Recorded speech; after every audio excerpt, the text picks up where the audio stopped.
How you guys doing? My name is Giovanni, and today I'll be talking to you, as the title suggests, One Piece Egghead Arc, as well as my thoughts on how perfectly Oda set up the final saga. Honestly, if you really think about it, we're so close to finding the One Piece in terms of maybe not lengthwise, like how long we as an audience, or like how long Oda's gonna take to draw all this.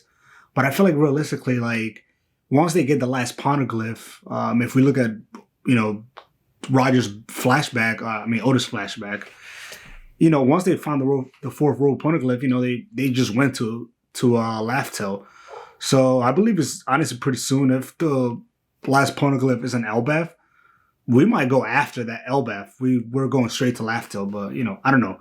But anyways, I believe there's 4 things that Oda did, or more than maybe 5 things that Oda specifically did in Egghead. Just set up the final saga so perfectly. And I'll start by saying this, right? Like, Egghead was such a great arc, especially because we're coming from 2 massive arcs. We're from Whole Cake and then straight to Wano. These were gigantic arcs.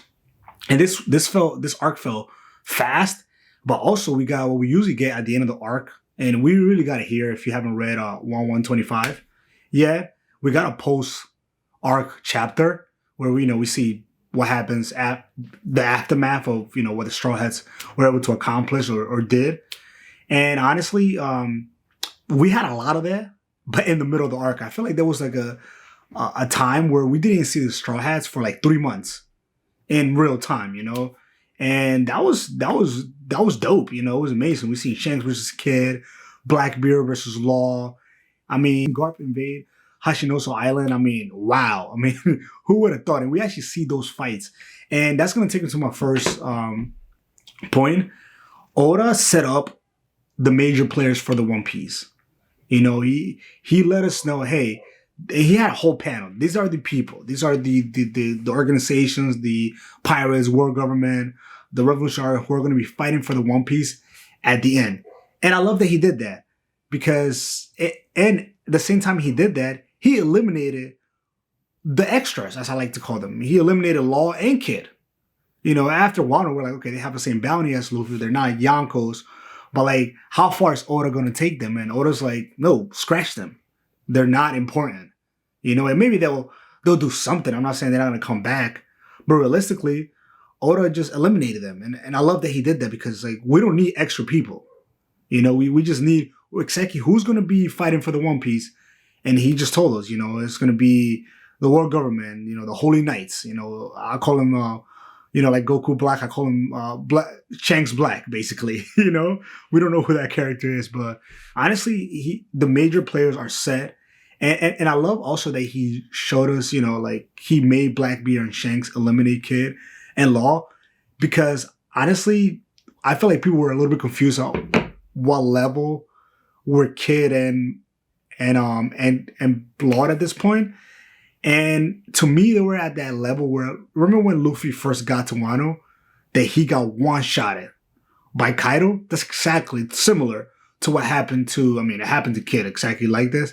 And then Law put up a little bit of fight because we knew Law was a little bit at a higher level, but they're not Yonko level. And I feel like I love that Oda showed us that, like, hey, they're not Yonko level. Also, another thing that I saw that Oda did, and it was masterful in this arc, he gave us a glimpse of the past. He gave us all these little clues, like, hey, he gave us all these clues that he's been setting off since the beginning of the series, honestly. The world is flooding. And if you see my last video, if you want to check it out, I'll leave down the link in the description. I explained that, like, the flood theory has a lot to do with what the actual One Piece is, and I believe that Oda showed us what the One Piece is in Egghead.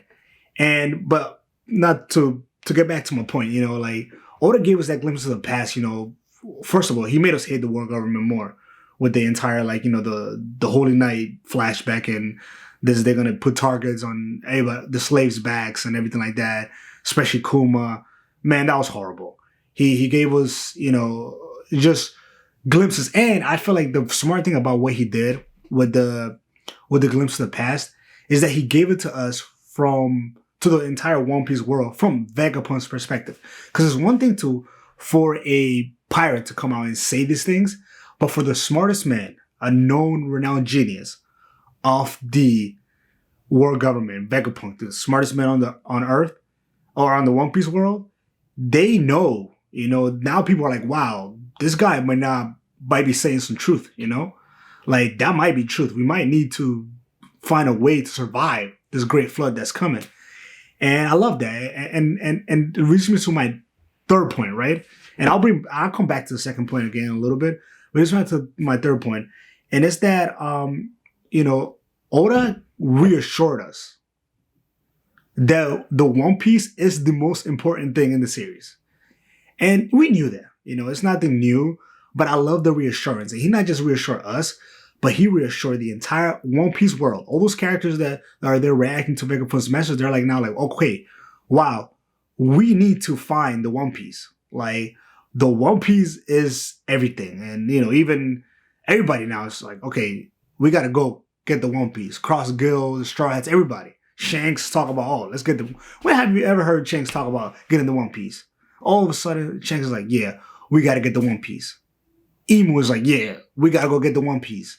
Everybody wants to get the One Piece. And I love that Vegapunk said, whoever holds the One Piece holds the key for everything in this world. And honestly, I love that reassurance that the One Piece is that important, as we already know.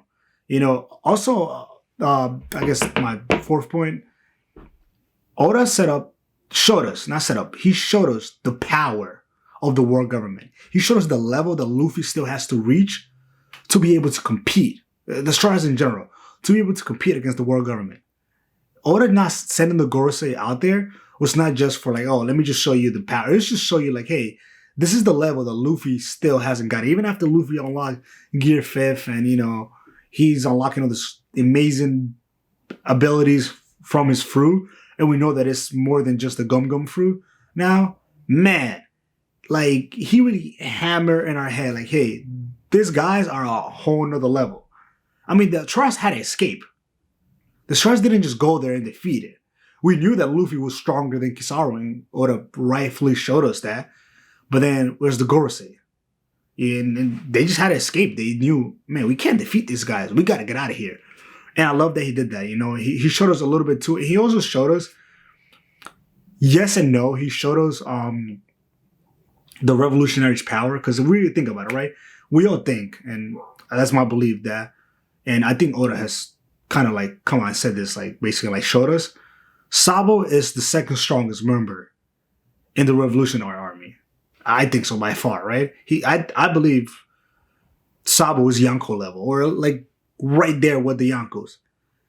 And he maybe didn't show us strictly that, hey, Sabo's at this level, but I'll say that he's at that level because Sabo survived getting attacked by the 5 Gorosei and Imu.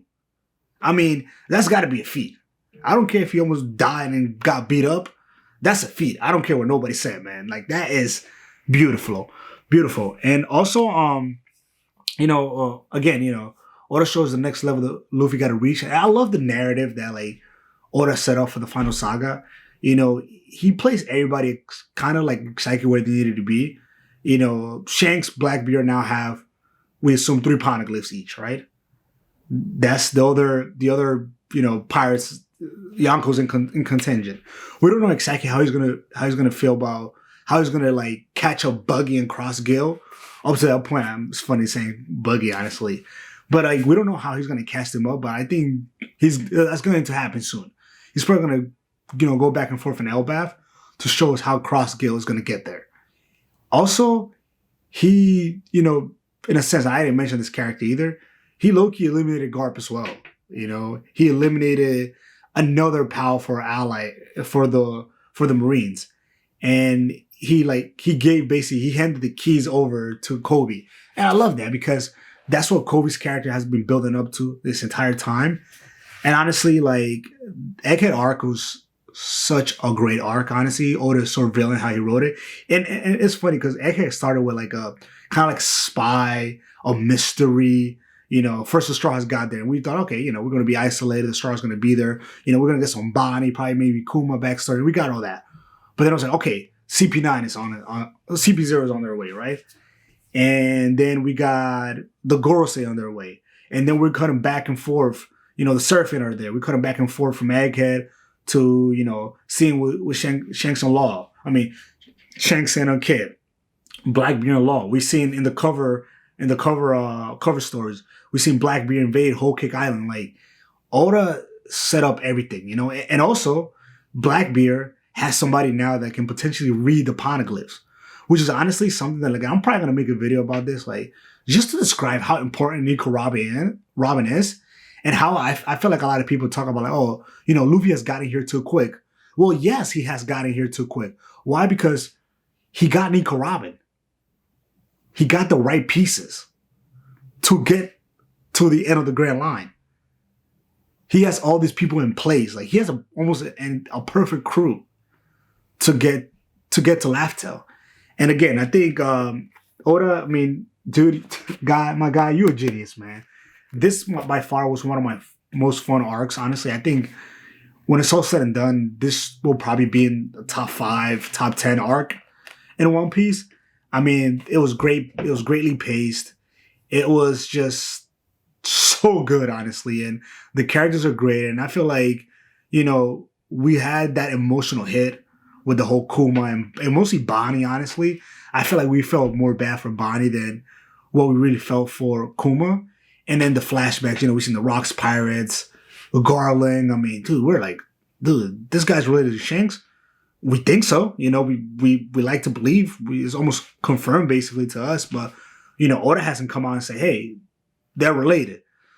So, you know, this is where we're at now. If you haven't read 1125, please go read that. But thank you guys so much. I hope you know, if you like this video, leave a like, and sayonara. See you guys for the next one.